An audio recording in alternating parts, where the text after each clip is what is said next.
All right, so you've made it through day one, which is budget day. You've made it through day two, which is, those four tasks.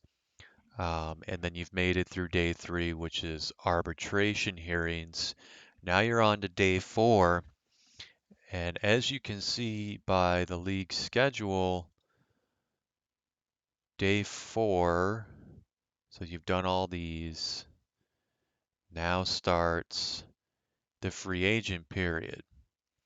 When you're signing free agents, just because you see that the first day of free agency is an AM cycle, which if you're on the East Coast, that AM cycle is 3 a.m. in the morning. That doesn't necessarily mean you got to get up at 3 a.m. in the morning to sign players. Um, yes, that does mean that the players are available to be signed at that point in time. However, free agents will not sign until the following day. So you can negotiate, you can offer them a $20 million max contract. They're not going to sign until this period, so 24 hours. The first time that free agents start to sign is 24 hours after they free agency begins. So free agency begins at 3 a.m. Eastern time. It doesn't matter what you offer a player, the earliest that he'll sign is 24 hours later. So there's no need. I mean, if you want to, you can get up and, get that in there, but you really don't even need to do that because, from cycle to cycle, that's when the negotiation runs. So whether you get that first contract offer to that free agent that you're targeting, whether you get that to him at 3:10 a.m. in the morning, or whether you get that to him at 6:55 a.m. before that next 7 a.m. cycle, doesn't really matter because you're going to find out where he stands with you in the negotiation during that 7 a.m. cycle. So, um, just wanted to reiterate that there's not necessarily a need to get up at 3 o'clock in the morning Eastern time and put that contract in for the free agent players that you've been targeting. So, um, as far as where you're going to look for free agents, we discussed this in one of the previous videos, but there's when you get into actual free agency, you don't want to be just looking at your team. You want to be looking at all franchises. You can also sort by certain Um, like if it's pitchers here and you want a minimum control, then you can use that, um, or a minimum split versus right-handed hitting, right-handed batters. You can use that. Um, so you just go to this section and just kind of look. So like here's a pretty good pitcher. This is probably somebody that I would have on my radar if I was um, looking for free agents.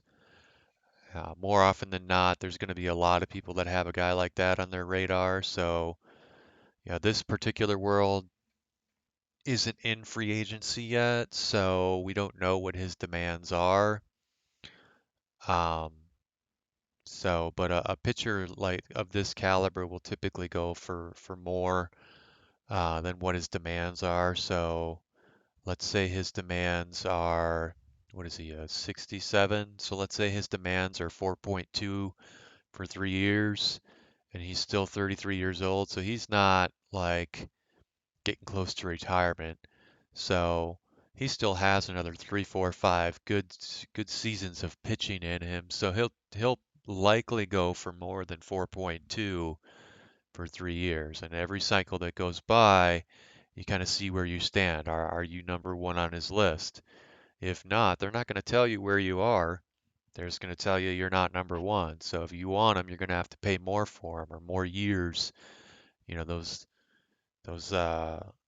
years and money go up when everybody wants the player. Whereas if you have another player that maybe isn't so good and you're targeting him, cheaply, like this guy's demands right here is 1.8, and if you wait, a couple of days, um, he may decrease his demands. So he only wants 1.8 for 1 year. If you wait for a day or two and nobody has bid on him, that 1.8 might go down to 1.5, and another day it might go down to under $1 million. So free agency, you don't know what's going to happen. So um, it's definitely a risk as far as where you're going to put your money, how much money you may have. $20 million that you're looking to spend in free agency, and you don't get a single guy, or you might have $20 million and you get every guy you want. So you never know what's going to happen with free agency. But as far as how long it lasts, like I said, it's that you got first day budgets, and then you got those 4 tasks we talked about in the second day, arbitration hearings in the third day. Free agency starts on that fourth day. Um, Early signing free agents is going to be second day in the morning, and then our second day of free agency, I should say, fifth day overall. And then I think it's the fifth day of free agents is where all the main ones sign. You can still sign them, but this is where like all the negotiations end. I think it's that PM2 Part 2 cycle, the 3 p.m. Eastern Time cycle on that fifth day of free agency is where um, all the free agents and type A's and max contracts are done. So that doesn't mean that there's no free agents left. You can still sign free agents, but all the major negotiations are typically done, and after that you're getting close to Rule 5.